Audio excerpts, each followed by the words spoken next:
All right, so we got Darren in Puyallup. Are you there? Yes, hi. Hi, Darren. Hi. Yeah, so I'm an atheist, so I agree with you on that, but I think I disagree with you on the treatment of religion as a way for people to act morally. And it seems like, as far as I know, because I haven't seen all the episodes and I don't know you personally, but based on at least the fact that you have a show about it, you would rather everybody act irrationally and become atheists than blindly accept the faith of religion, Yes. which I like. Yes. But my problem with that is that for people who would, if they found out there was no God and there was no punishment after death for acting immorally, a lot of people might act immorally and not deserve any punishment beyond the punishment that they have in life. Okay. And so, yes, were you going to say something? Yeah, there's actually no evidence to support that claim. And yes, I know that, and there's and it some is entirely evidence possible that if everybody were atheists, it would be a much better world. And you do, I remember, it might have been, in fact, the last episode, you mentioned that there's a correlation between a country's religiosity and the crime rate and rape rate and things like that. But that's not necessarily causal, and that also could be just based on which religion it is. For example, I was thinking if there are people who would not act morally if they knew there was no punishment, we might instead want to convert everybody to, for example, Jainism or something else that is, although still totally unfounded, it would have, it's at least philosophically moral. It's most important tendencies, nonviolence and things like that. Okay, stop. Why do you think that? Why do you claim that some people need religion in order to behave? What makes you say that? I mean, I don't know that for sure, and I could be completely wrong, but I'm just saying that we shouldn't assert that nobody needs religion to act morally until further evidence is suggested. So I'm thinking. So you're shifting the burden of proof. And as far as I know, it's probably better to convert everybody to atheism, but so I Darren, don't know for sure, and I think Darren. It's better to find it. Yeah. The phones are having problems. Darren, what you're doing is shifting the burden of proof and claiming that we need to demonstrate that it's true, that absolutely everybody would be better off without religion. And that's not even a position I actually hold. I'm sure that some people would be devastated if they gave up their religion, and some people would perhaps be inconsolable, and some people would go around being more immoral, and I don't give one rat's ass. I really don't, because what I do care about is truth. And many of the things, and I don't think that, I think it's important that we believe as many true things and as few false things as possible, because every false belief we have potentially informs another false belief. And so let's purge all these out. And if it turns out that the world is ultimately worse off, that almost doesn't matter. Because then at that point you're saying that it's better to believe a lie and be happy, which is kind of like saying, why don't we all just get drunk and ignore the world's problems? If it turns out that a problem in reality is something that you can't solve, this is just way too difficult. There's no way for me to ever fix this situation that I've gotten myself into.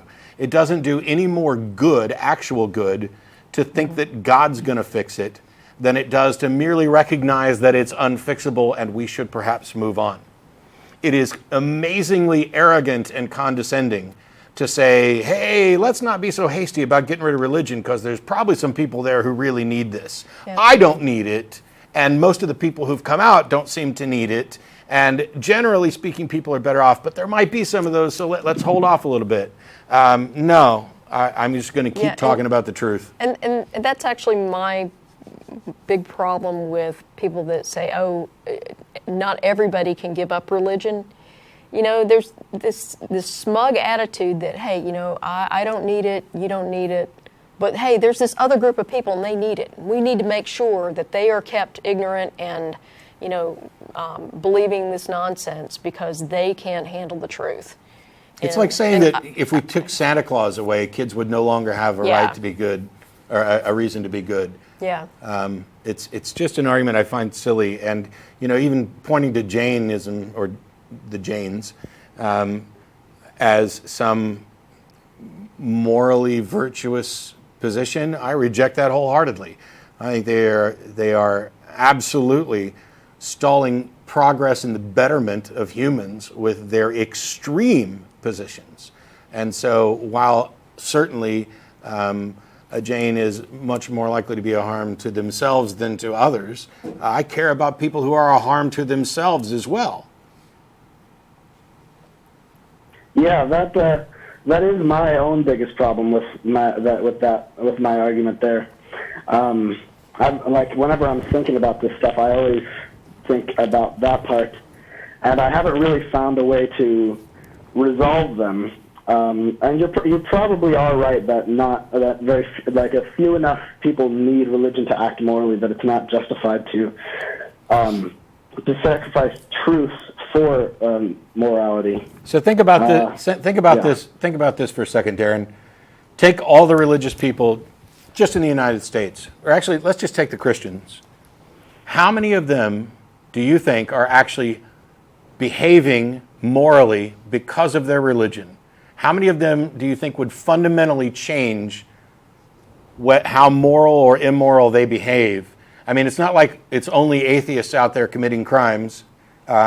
So the religion isn't necessarily even a good indicator of how moral somebody's going to be, not to mention the fact that of those who people would point to as being moral within the bounds of their religion is actually immoral and doing harm.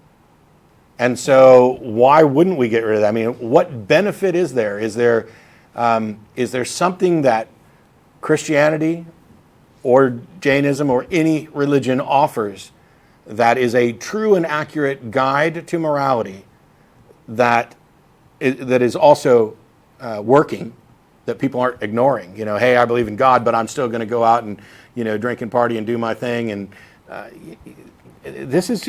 this entire topic is one that I just find tedious because generally speaking, I don't see that religion has that much of an impact on whether or not people are going to be moral or not, with the exception of where religions specifically encourage people to do something immoral and convince them that it is moral.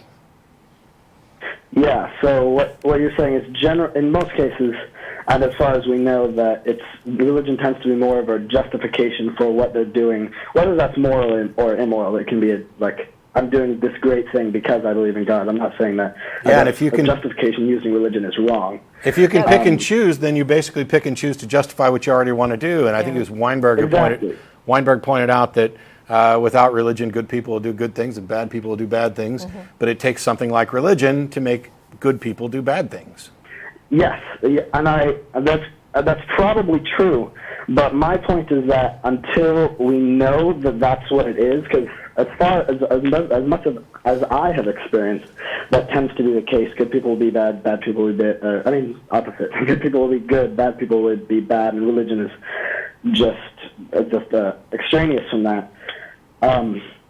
Until that is proven with, as difficult as it could be, I can't myself justify trying to convince everybody of the truth and to look skeptically at things if that could have a negative impact. And I'm getting this from, I'm kind of taking it a step further than the person who I got it from took it. But I read the book, Breaking the Spell, Religion as a Natural Phenomenon by Daniel C. Dennett. Yeah, who would, by the way, I can confidently say, agree with what I just said. I can confidently say that Dennett would agree with my position. Yes, I think you're right. But in one part he mentions that before, because Dennett's point in one part of the book, I forget which chapter it was, but his point is if we should try, it's religion as a natural phenomenon, and so it's talking about if we should fight the natural phenomenon or not, or treat it as something that will just naturally happen and not try to convince people otherwise because it could upset the balance of morality. But I don't know if that is the case, and so I actually do agree with you that we should just fight for truth rather than what might enhance morality. Kate? All right. Yeah. I just wanted to bring up the topic. Sure. Thanks. All right. Thanks. Yeah. Have a great day. All right. Okay.